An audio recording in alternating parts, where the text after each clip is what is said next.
عباده الذين اصطفى أما بعد فأعوذ بالله من الشيطان الرجيم بسم الله الرحمن الرحيم وثمود الذين جابوا الصخر بالواد وفرعون ذي الأوتاد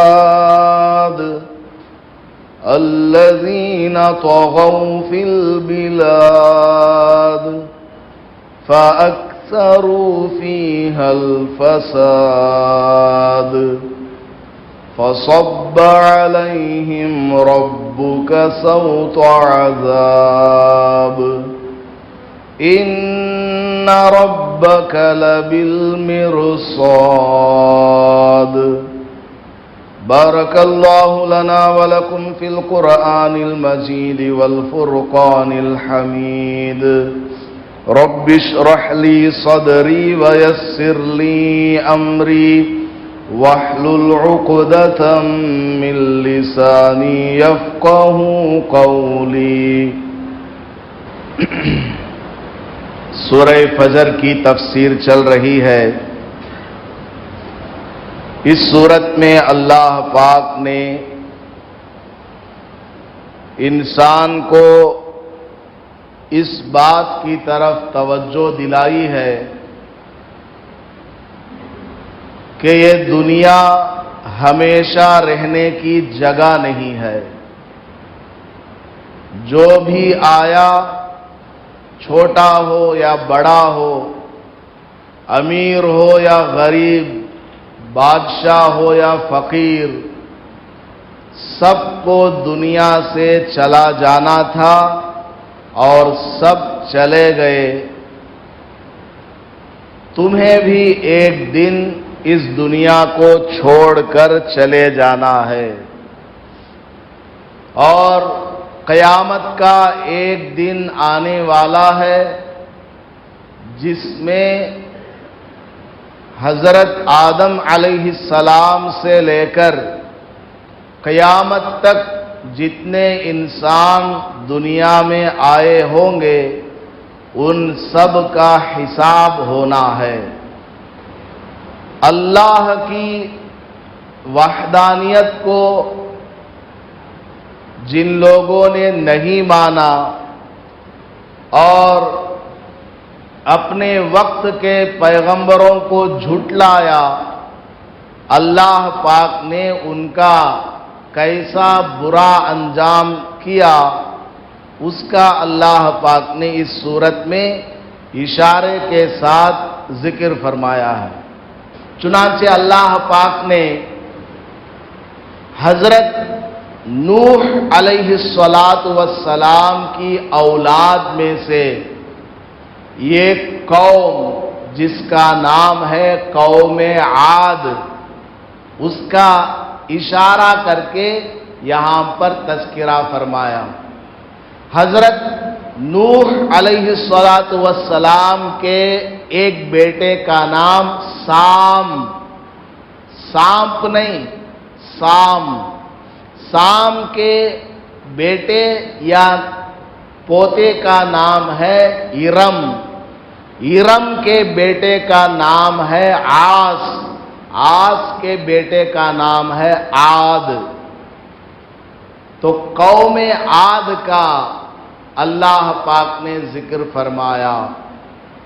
یہ قوم عاد بڑی طاقتور قوم، اللہ پاک نے خود اس صورت میں فرمایا التی لم یخلق مثلها فی البلاد۔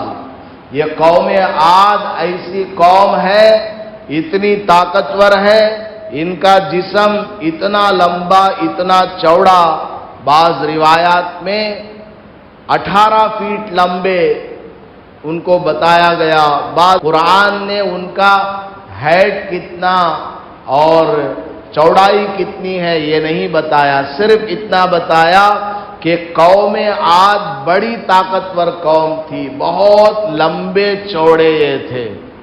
اپنی طاقت کو یہ لوگ استعمال کر کے اونچی اونچی عمارتیں بنایا کرتے تھے۔ اسی قوم عاد کا ایک بادشاہ گزرا، اس کا نام شداد ہے۔ بڑا سرکش اور ظالم قسم کا بادشاہ۔ وہ لوگ اونچی اونچی عمارتیں بنایا کرتے تھے۔ شداد بہت بڑی بڑی بلڈنگیں بنایا کرتا تھا۔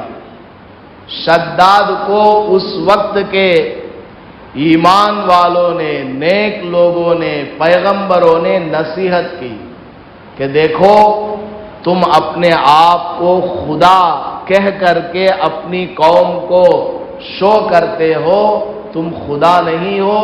خدا تو ایک وحدہ لا شریک ہے، اللہ کے علاوہ کوئی عبادت کے لائق نہیں ہے۔ تیری طاقت، تیری حکومت، تیری سلطنت ختم ہونے والی ہے۔ جب موت آ جائے گی سب کچھ ختم ہو جائے گا۔ تجھ سے پہلے تو جس پر بیٹھا کرتا ہے اس کرسی پر کوئی اور تھا، تیرے بعد کوئی اور آ کر قبضہ جما لے گا۔ تجھے اللہ نے دنیا میں اس کا بندہ بن کر رہنے کے لیے پیدا کیا ہے۔ ایک اللہ کی طرف آ جا اور اس کی عبادت کر تو مرنے کے بعد تجھے جنت ملے گی۔ یہ جو دنیا میں تو بلڈنگیں بنا رہا ہے، عمارتیں بنا رہا ہے، اس سے کہیں گنا زیادہ بہتر اور شاندار محلات اللہ پاک تیرے لیے جنت میں بنائے گا۔ تو شداد نے کہا مرنے کے بعد والی جنت کو چھوڑو، میں خود اس دنیا میں اپنی جنت بنواؤں گا۔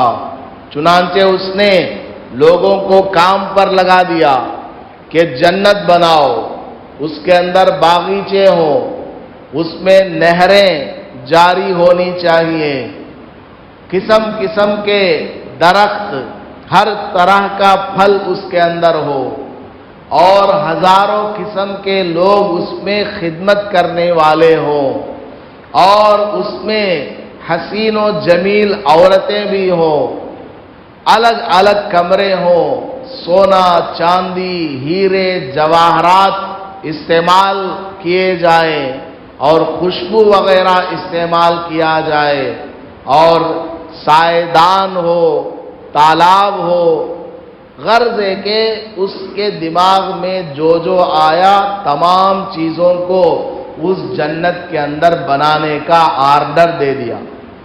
اب سارے لوگ کام کرنے میں لگ گئے۔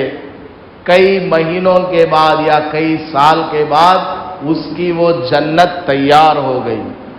اب ایک ڈیٹ فکس ہوا کہ اس میں اس کی اوپننگ سیریمنی ہے، تو اس دن وہ اپنے لاو لشکر کو ساتھ لے کر اس اپنی جنت میں داخل ہونے کے لیے آگے بڑھا۔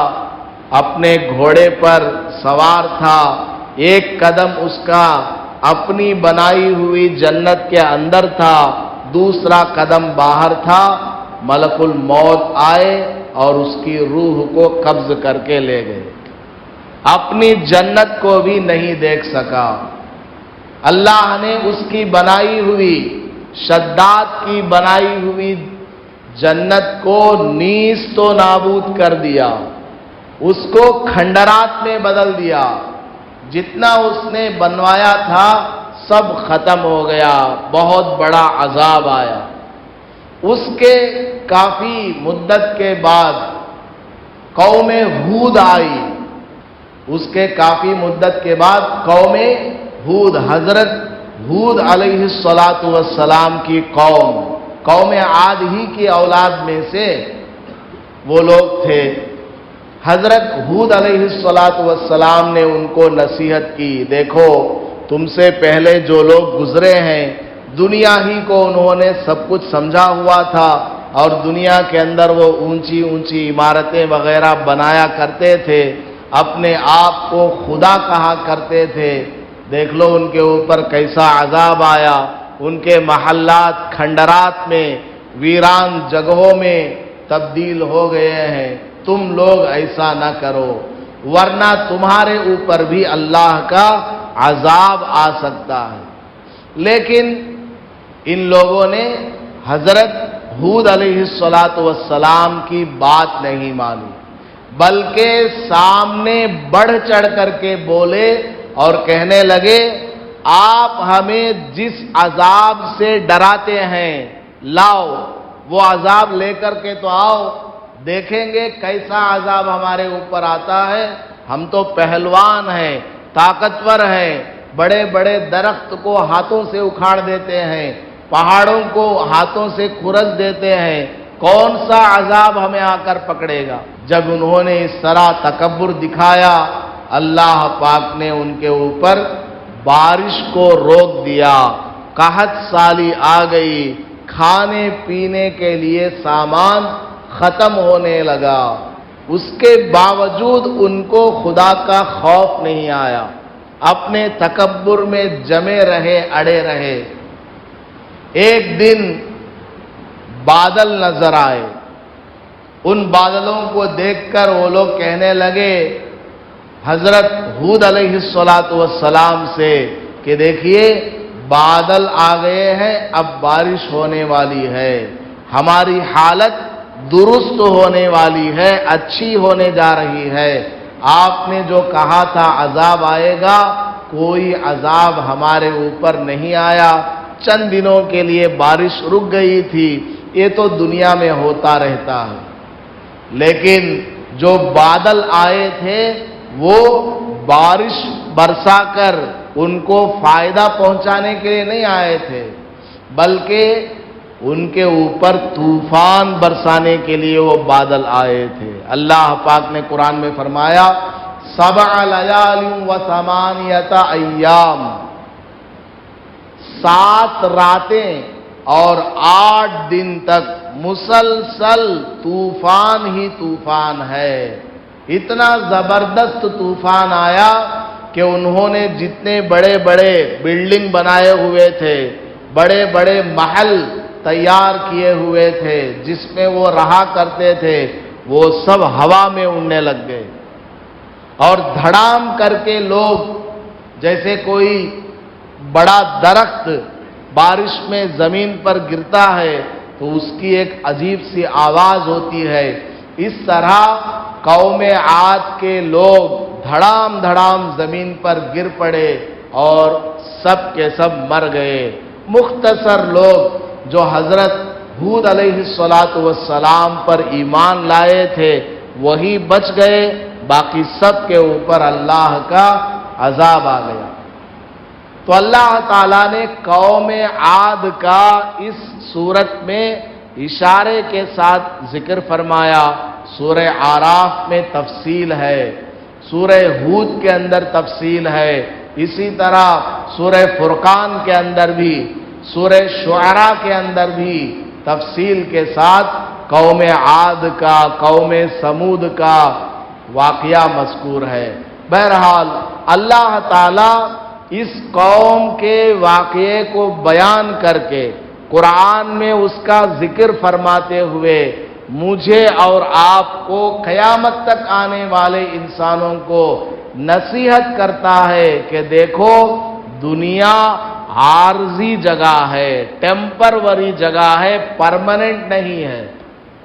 دنیا میں جو بھی آیا ایک دن اس کو واپس جانا ہے۔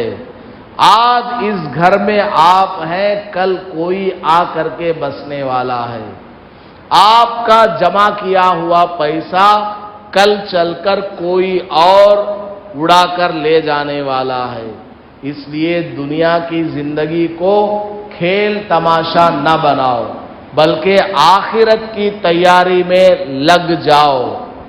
اللہ کے احکام اور رسول اللہ صلی اللہ علیہ وسلم کے فرامین کے مطابق اپنے آپ کو بناؤ، تب جا کر دنیا کی جو مختصر زندگی ہے اس میں بھی تم اللہ سے راضی رہو گے، اللہ تم سے راضی رہے گا، اور مرنے کے بعد بھی تمہیں بے شمار نعمتوں سے نوازا جائے گا۔ قوم سمود کا اللہ نے اس صورت میں تذکرہ فرمایا ہے۔ قوم سمود کا مفصل واقعہ آپ نے سورہ شمس کی تفسیر میں سنا ہے کہ حضرت صالح علیہ السلام کو اللہ نے ان کی طرف پیغمبر بنا کر کے بھیجا تھا۔ جوانی سے لے کر بڑھاپے تک وہ لوگوں کو دین کی دعوت دیتے رہے، ایک اللہ کی طرف بلاتے رہے، لیکن معدود چند گنے چنے لوگ ہی ایمان میں داخل ہوئے۔ باقی کفار نے، مشرکین نے ایک مطالبہ کیا کہ اگر آپ فلاں پہاڑ سے اونٹنی، وہ بھی 10 ماہ گابھن نکال کر کے دکھائیں تو ہم آپ کو اور آپ کی بات کو سچا مان لیں گے۔ پیغمبر نے نماز پڑھ کر اللہ سے دعا مانگی، اللہ نے پہاڑ سے، پتھر سے اونٹنی کو جیسا انہوں نے کہا تھا اسی انداز کی اونٹنی کو نکال کر دکھایا، پھر بھی یہ لوگ بات نہیں مانے۔ اللہ کا عذاب فوراً آنے والا تھا، لیکن حضرت صالح علیہ السلام نے اونٹنی کی خدمت کرنے کے لیے قوم سے کہا کہ اس کو چارہ چرنے دو، پانی پینے دو۔ اس میں بھی ان لوگوں نے چند دن تو مانا، بعد میں گڑبڑی کی، بالآخر اونٹنی کو انہوں نے مار ڈالا، اور حضرت صالح علیہ السلام ہی کو مارنے کے لیے چلے گئے۔ اللہ کا عذاب ان کے اوپر آ گیا۔ یہ پورا واقعہ آپ نے اس سے پہلے تفصیل کے ساتھ سنا ہے۔ آگے اللہ پاک فرماتا ہے وَفِرْعَوْنَ ذِي الْأَوْتَادِ،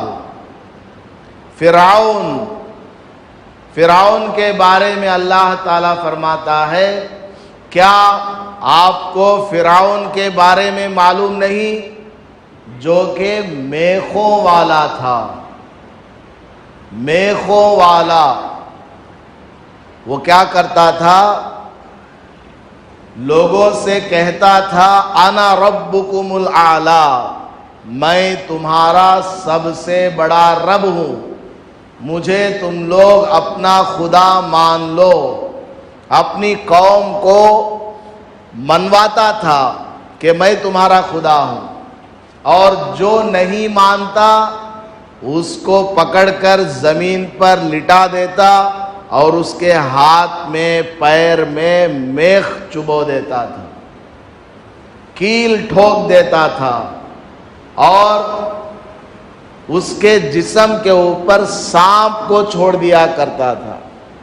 اس طرح وہ آدمی تڑپ تڑپ کر کے مر جاتا، ایسا وہ دردناک عذاب دیا کرتا تھا، ایسی وہ سزا دیا کرتا تھا۔ تو اللہ نے اسی کا نام لیا فرعون ذی الاوتاد، وتد کہتے ہیں میخ کو، اسی کا پلورل ہے اوتاد، میخوں والا فرعون۔ کیا آپ کو فرعون کے واقعے کا علم نہیں ہے؟ اللہ تعالیٰ فرماتا ہے فرعون حضرت موسیٰ علیہ السلام کو اور حضرت ہارون علیہ السلام کو، دونوں کو اللہ نے بھیجا فرعون کے پاس کہ جاؤ، یہ بڑا سرکش ہو گیا ہے، بہت بڑا ظالم بن گیا ہے، لوگوں کو ذبح کرتا ہے، قتل کرتا ہے، عورتوں کو باندیاں بنا لیتا ہے، جاؤ اس کو دین کی طرف بلاؤ، ایک اللہ کو ماننے کے لیے کہو۔ اور تعجب کی بات یہ ہے فرعون بہت بڑا ظالم بادشاہ، اگر کوئی لڑکا پیدا ہوتا بنی اسرائیل میں تو اس کو ذبح کروا دیا کرتا تھا، لڑکی پیدا ہوتی تو چھوڑ دیتا تھا۔ اس طرح وہ کئی سال تک کرتا رہا۔ بہرحال اتنا بڑا ظالم کہ معصوم بچوں کو قتل کروا دیا کرتا تھا، اس کے پاس اللہ تعالی اپنا پیغمبر بھیج رہا ہے، تو اللہ تعالیٰ کیا فرماتا ہے؟ سورہ طٰہٰ میں ہے فَقُولَا لَهُ قَوْلًا لَيِّنًا لَعَلَّهُ يَتَذَكَّرُ أَوْ يَخْشَىٰ۔ اے موسیٰ اور اے ہارون، تم دونوں یہ ظالم فرعون کے پاس جاؤ، اس سے میرے بارے میں بتاؤ، لیکن کیسے بات کرنا ہے؟ قولاً لینا، نرمی کے ساتھ بات کرو۔ آدمی کیسا ہے سامنے والا؟ بڑا شیطان قسم کا آدمی ہے، ظالم ہے، سیڈسٹ ہے۔ اس کے پاس اللہ تعالی اپنے چہیتے دو پیغمبروں کو بھیج رہا ہے، دونوں سے کہہ رہا ہے قولا، دونوں جا کر کے اس سے کہو، قولا لینا، نرم انداز میں کہو۔ آج ہمارا معاملہ کیا ہے؟ ہم تو اچھے لوگوں سے بھی نرم انداز سے بات نہیں کرتے، برے لوگوں کی بات تو دور کی بات ہے، جو اچھا آدمی ہے، ہم سے ملنے جلنے والا ہے، اس سے بھی صحیح طریقے سے بات نہیں کرتے، سلام صحیح سے نہیں کرتے۔ اگر سامنے سے وہ سلام کرتا ہے، اس کا جواب بھی صحیح سے نہیں دیتے، 2 بار 3 بار اس نے سلام کیا تب جا کر کے سلام کا جواب دیتے ہیں، اور وہ بھی کٹ کر کے دیتے ہیں، وعلیکم السلام، اس طرح جواب دیتے ہیں گویا کہ جواب دینے سے ایک پہاڑ اٹھانا پڑ جاتا ہو۔ سلام کا جواب دینا اتنا مشکل ہے اس کے لیے کہ پہاڑ اٹھانے کے برابر ہے، بالکل لاپرواہی کے ساتھ جواب دیا کرتے ہیں۔ اور حضور پاک صلی اللہ علیہ وسلم کا معمول کیا تھا؟ صحابہ رضی اللہ عنہم فرماتے ہیں کبھی ایسا نہیں ہوا، اور ایک بار سنیے، کبھی ایسا نہیں ہوا کہ ہم لوگ حضور کے سامنے گئے اور ہمیں حضور سے پہلے سلام کرنے کا موقع ملا ہو۔ مطلب کیا؟ جب بھی ہم حضور کے سامنے گئے اور ہم سلام کرنے کے لیے ارادہ کر کے السلام بولنے لگے تو اس سے پہلے ہی حضور سلام کر دیا کرتے تھے۔ حالانکہ حضور کا مقام کتنا بڑا ہے، تمام نبیوں میں اونچا درجہ رکھنے والے پیغمبر ہیں، اللہ کے بعد ساری کائنات میں، ساری مخلوق میں سب سے زیادہ فضیلت اور مرتبے والے، اتنے بڑے پیغمبر سامنے والے کو سلام کا موقع ہی نہیں دیتے تھے، خود سے ہی سلام کیا کرتے تھے۔ اور آج ہمارا حال کیا ہے؟ کیا میں اسے سلام کرنا سو انہیں کرنا منجے ہے کہ نہیں؟ 4 پیسے آ گئے، 2-4 گاڑیاں یا 2-4 کومپے خرید لیے، اب آدمی آسمان پر چڑھ جاتا ہے، میں کیا اسے سلام کرنا سو انہیں منجے سلام کرنا، انہیں میرے سامنے جھکنا ہے، اس طرح آدمی سمجھتا ہے۔ ادھر دیکھیے، پیغمبر اشارہ کریں گے تو طائف کے دونوں پہاڑ سونے کے بن جائیں گے، مدینہ منورہ کا 12 کلومیٹر کا احد پہاڑ سونے میں تبدیل ہو جائے گا، ایک اشارہ چاہیے بس۔ ایسے پیغمبر سب سے پہلے سلام کیا کرتے تھے، اور بات چیت بھی کیسی؟ جب حضور بات کرتے تو ایسا لگتا کہ آپ کے ہونٹ مبارک سے موتیاں ٹپک رہی ہیں، جیسے ایک ایک موتی کو تاگے کے اندر پرویا جاتا ہے، ایک ایک موتی کو لے کر کے دھاگے کے اندر پرویا جاتا ہے، الگ الگ۔ اس طرح حضور الگ الگ لفظ بولا کرتے تھے تاکہ سامنے والا بات جلدی سمجھ لے، سامنے والے کو جلدی سے بات سمجھ میں آنے کے لیے ایک ایک لفظ کو الگ الگ بولا کرتے تھے۔ اور مصافحہ کرتے وہ انگریزان کی طرح نہیں کرتے تھے، ایک ہاتھ کان کے پیچھے اندر رکھ لے کو ایک ہاتھ سامنے بڑھانا، نہیں، مسلمانوں کی طرح کرتے تھے، دونوں ہاتھ، دونوں۔ صافحہ کا مطلب ہے یہ جو ہاتھ کی ہتھیلی ہے نا، اس کو کہتے ہیں صافحہ۔ صفحہ ہے اصل میں پیج، ہاتھ کا پیج کیا ہے؟ یہ ہے، ذرا ادمہ مصافحہ کر دیں، خالی چونچ لگاتی، یہ سامنے کے چونچ انگلیاں کے ناخنان سی مصافحہ۔ آج کل چلو کورونا ہے، قبرستان ہے، چھوڑو، عام دنوں میں بھی مصافحہ کرنے گئے تو ہاتھ ہمیں پورا رکھے تو خالی انگلیاں لگاتی، کہ آگے کرنٹ شاک لگ جاتا ہمارے ہاتھوں ان کو لگے تو، نہیں تو انہیں جنت سے اتر کو آیا ہے، مشک سے، عنبر سے، دودھ سے نہا کو آیا ہے، اور ہمیں ناپاک نالے میں ڈبوئیں اس والے، ہمیں ہاتھ دیے تو انہیں ہاتھ نہیں ملاتا، ایسے لوگ ہیں۔ حضور پاک صلی اللہ علیہ وسلم اس طرح ہاتھ ملایا کرتے تھے کہ اپنے دونوں ہاتھوں سے سامنے والے کا ہاتھ پکڑ لیتے تھے، جب تک سامنے والا نہیں چھوڑتا حضور نہیں چھوڑتے تھے۔ سامنے والے کے دل میں تڑپ ہے کہ میرا ہاتھ حضور کے ہاتھ سے لگ کر کے رہے، اس کی خواہش ہے، اس کی تمنا ہے۔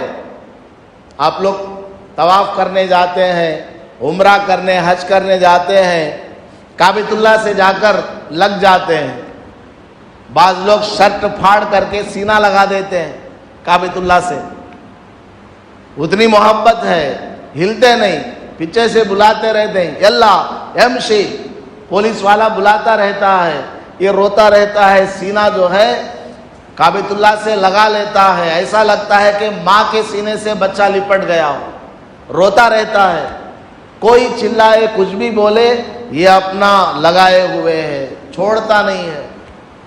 اس طرح آدمی کی تمنا ہوتی ہے کہ حضور کے ہاتھوں میں میرا ہاتھ رہے، اس لیے حضور کیا کرتے تھے؟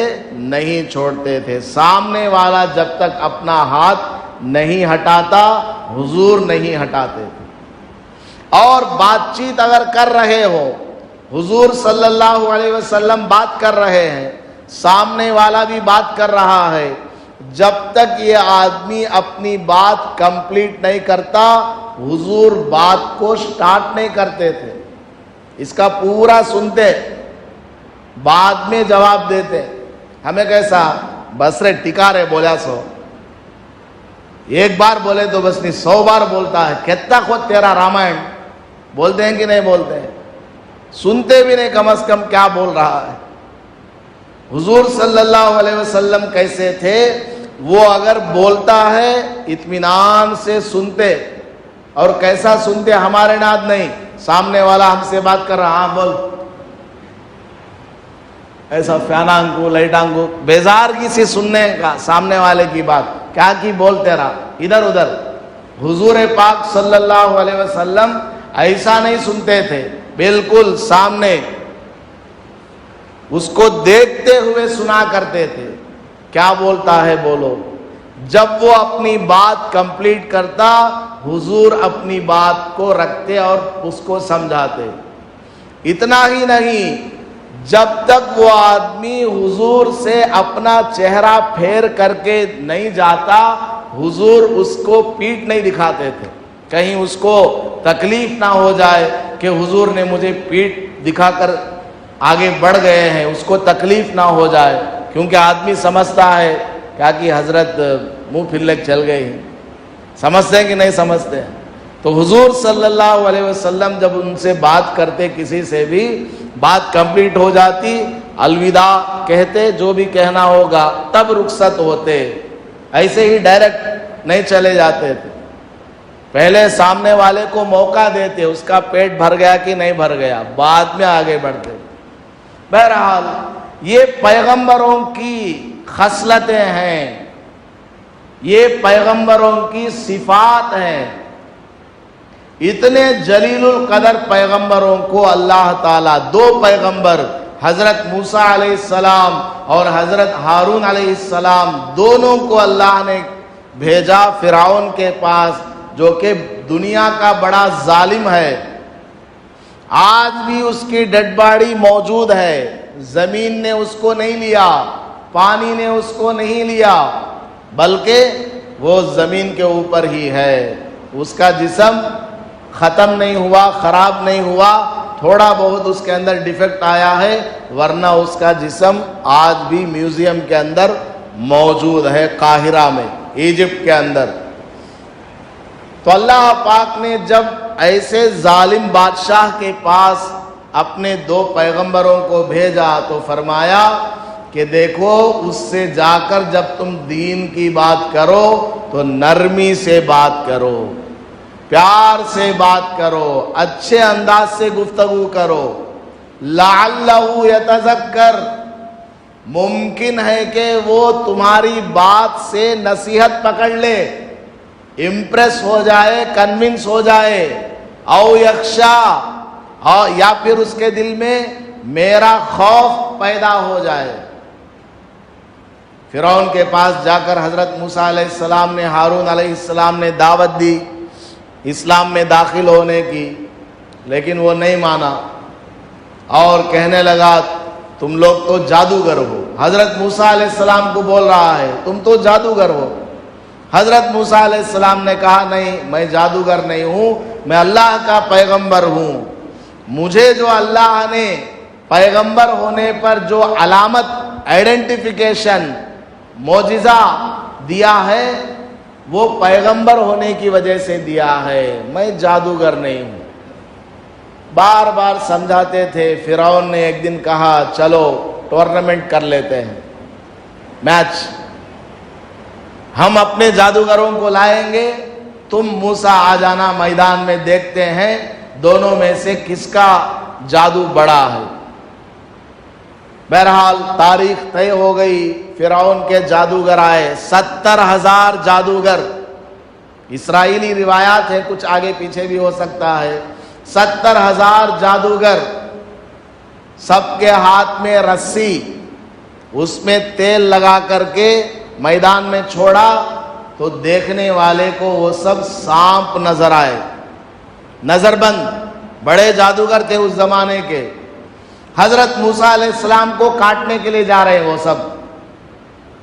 حضرت موسیٰ علیہ السلام دیکھے کہ یہ سب مجھے کاٹنے آ رہے ہیں، اللہ نے فرمایا القی عصاک، اے موسیٰ تمہارے ہاتھ میں جو لاٹھی ہے، امپورٹڈ، حضرت شعیب علیہ السلام نے دی ہے وہ لاٹھی حضرت موسیٰ علیہ السلام کو۔ وہ لاٹھی زمین میں گاڑنے کی ضرورت نہیں، کھڑا رکھو، ایسے ہی کھڑی رہے گی، اسٹینڈنگ پوزیشن، اس کو ادھر ادھر بیلنس کی کوئی ضرورت نہیں۔ اوپر چڑھنا ہے وہ کوکی کا بھی کام کرے گی، نیچے اترنا ہے اور گڈھا ہے، لکڑی اگر 5 فیٹ کی ہے 15 فیٹ کی لمبی بھی ہو جائے گی۔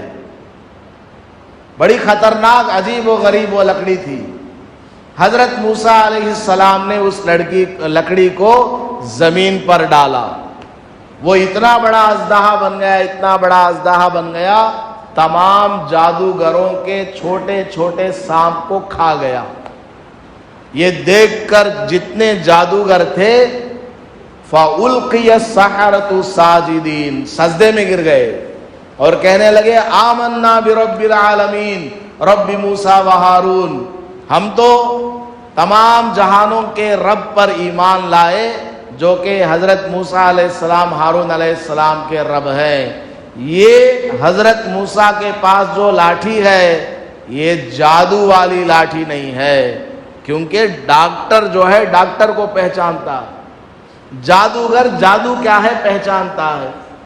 70,000 جادوگروں کے سانپ کو ایک لاٹھی نے کھا لیا۔ یہ جادو نہیں ہے، یہ واقعی پیغمبر ہے، سب ایمان لائے۔ وہ کہنے لگا فرعون لَأُقَطِّعَنَّ أَيْدِيَكُمْ وَأَرْجُلَكُمْ مِنْ خِلَافٍ أَوْ لَأُصَلِّبَنَّكُمْ فِي جُذُوعِ النَّخْلِ، میں تمہارے ہاتھ پاؤں کاٹ دوں گا اپوزٹ ڈائریکشن میں، رائٹ ہینڈ لیفٹ لیگ یا لیفٹ ہینڈ رائٹ لیگ، اس طرح تم کو کاٹ دوں گا، یا تم کو کھجور کے جھاڑوں میں پھانسی پر لٹکا دوں گا۔ تو وہ سب کہنے لگے تجھے جو کرنا ہے کر لے، اب ہم حضرت موسیٰ علیہ السلام پر ایمان لا چکے ہیں۔ بہرحال اس طرح ایک بہت بڑی تعداد، تقریباً 6 لاکھ آدمیوں نے اسلام قبول کیا دھیرے دھیرے، لیکن فرعون باز نہیں آیا۔ ایک دن تہیہ کیا کہ حضرت موسیٰ علیہ السلام کو قتل کرنا ہے اور ان کے آدمیوں کو سب کو مار ڈالنا ہے۔ اپنا لاو لشکر، فوج، ملٹری سب لے کر کے فرعون حضرت موسیٰ علیہ السلام کو بھگا کر لے گیا۔ حضرت موسیٰ علیہ السلام بھاگ رہے ہیں، ان کے ساتھ میں سارے ان کے ماننے والے 6 لاکھ بنی اسرائیل، وہ بھی پیچھے پیچھے جا رہے ہیں۔ جاتے جاتے کیا ہوا، سامنے سمندر آ گیا، دریائے کلزم اس کا نام ہے، دریائے کلزم، وہ دریا آ گیا۔ اب سامنے پانی، پیچھے فرعون کا لشکر، سامنے جائیں گے ڈوب کے مر جائیں گے، پیچھے جائیں گے قتل ہو جائیں گے، کیا کرنا ہے سمجھ میں نہیں آ رہا ہے۔ دعا مانگ رہے اللہ سے۔ اللہ نے فرمایا یا موسیٰ اضرب بعصاک البحر، اے موسیٰ تمہارے ہاتھ میں ہے نا لاٹھی، سمندر پہ مارو۔ حضرت موسیٰ علیہ السلام نے لاٹھی کو اٹھایا، سمندر پہ مارا، سمندر کے 2 ٹکڑے ہو گئے۔ سمندر کے بیچ میں رستہ، پانی میں رستہ، اندرا نگر میں نہیں، پانی میں رستہ اور پانی کی دیوار دونوں طرف، جانے لگے 6 لاکھ آدمی ہے نا، 6 لاکھ آدمی کو گزرنا ہے اور 12 خاندان ہیں اس میں۔ وہ سب حضرت موسیٰ علیہ السلام سے کہنے لگے حضرت ہمیں یہ گلی سے جاتے نے، ہمارے واسطے اسپیشل گلی ہونا، اندرا نگر سے ہمیں جاتے نے، دوسرے کوستوں بھی گلی سے جاتی۔ حضرت موسیٰ علیہ السلام نے دعا مانگی، 12 خاندانوں کے لیے 12 راستے اس میں بن گئے، تمہیں ایسا جاؤ، تمہیں ایسا جاؤ، تمہیں ویسا جاؤ۔ سارے بنی اسرائیل سمندر پار کر کے آگے بڑھ گئے۔ فرعون اپنا لشکر لے کر کے آیا، سمندر کو دیکھا کہ اس میں 2 ٹکڑے ہو گئے اور درمیان میں راستہ بنا ہوا ہے۔ فرعون اپنے لشکر کو موقع پا کر کے کہنے لگا دیکھو میری خدائی دیکھو، مجھے ریسیو کرنے کے لیے سمندر نے اپنا سینہ پھاڑ لیا ہے، راستہ بن گیا ہے، چلو اس کے اندر۔ چنانچہ فرعون اپنا لشکر لے کر اس میں گھسا، بیچ میں جب پہنچا پانی دونوں طرف سے مل گیا۔ جیسے ہی پانی ملا سارا اس کا جو لشکر ہے ڈوب گیا، فرعون بھی ڈوب رہا تھا۔ تب وہ کہنے لگا اے اللہ میں کلمہ پڑھتا ہوں، اللہ تعالیٰ سے وہ دل میں کہنے لگا کہ اب میں آمنت برب العالمین رب موسیٰ و ہارون۔ اللہ تعالیٰ کی طرف سے ادھر سے جواب آتا ہے آنا، اب آیا کہہ رہتی ہے ٹائم ایمان لانے سکرات کے عالم میں، یہ ہے اس کا مرد زبان میں ٹرانسلیشن۔ آنا اے فرعون اب تجھے میں یاد آیا، اتنی زندگی میں نے تجھے موقع دیا، کتابوں میں لکھا ہے 400 برس تک فرعون کے سر میں بھی درد نہیں آیا، یا 40 برس تک فرعون کے سر میں درد بھی نہیں آیا، اتنا صحت مند، طاقتور، لمبا چوڑا آدمی۔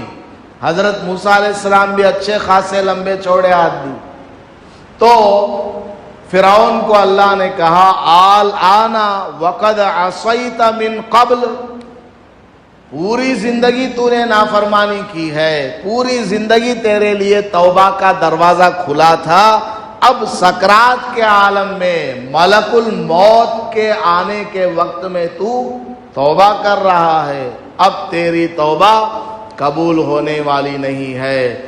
فَالْيَوْمَ نُنَجِّيكَ بِبَدَنِكَ لِتَكُونَ لِمَنْ خَلْفَكَ آیَةً، آج ہم تمہیں ایسی عبرتناک موت دیں گے، قیامت تک آنے والے لوگ تجھے دیکھ کر کے مجھے یاد کیا کریں گے، میری خدائی کو یاد کیا کریں گے۔ تیرا جو جسم ہے سمندر نہیں لے گا، مٹی نہیں لے گی، باہر پڑا رہے گا۔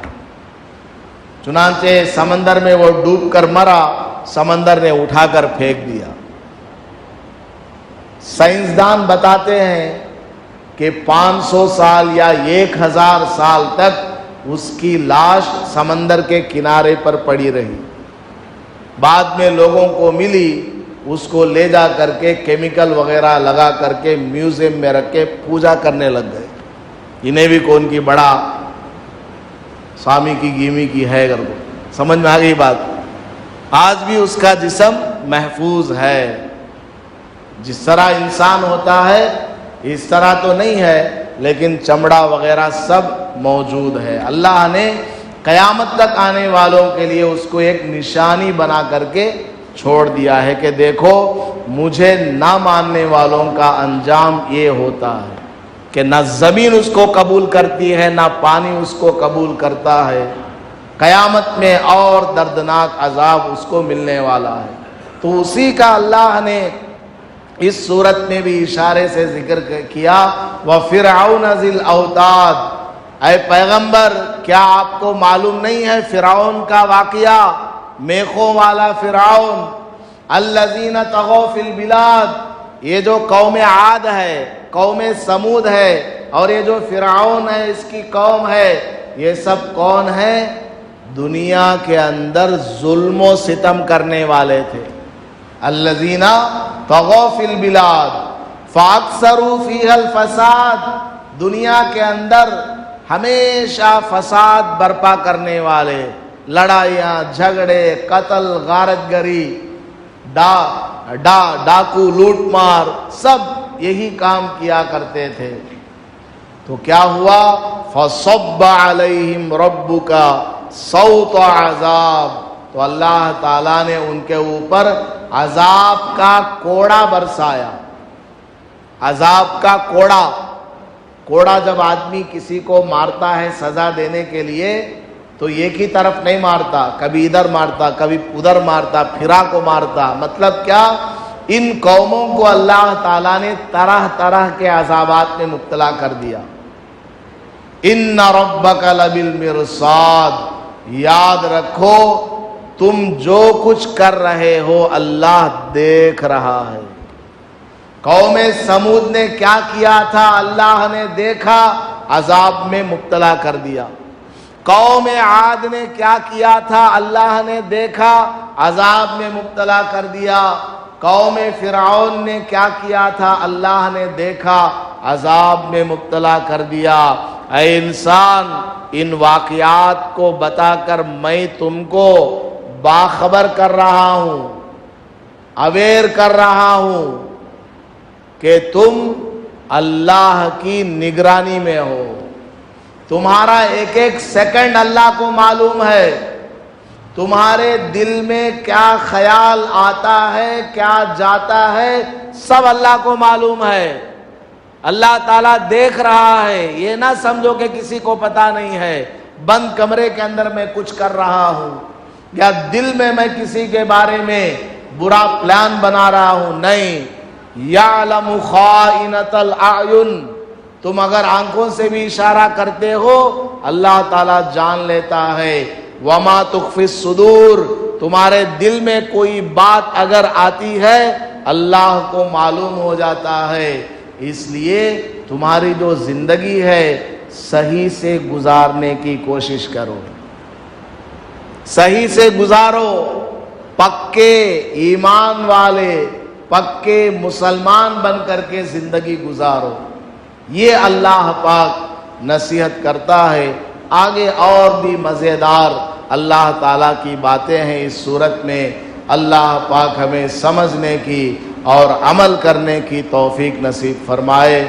آمین. وآخر دعوانا الحمد للہ رب العالمین.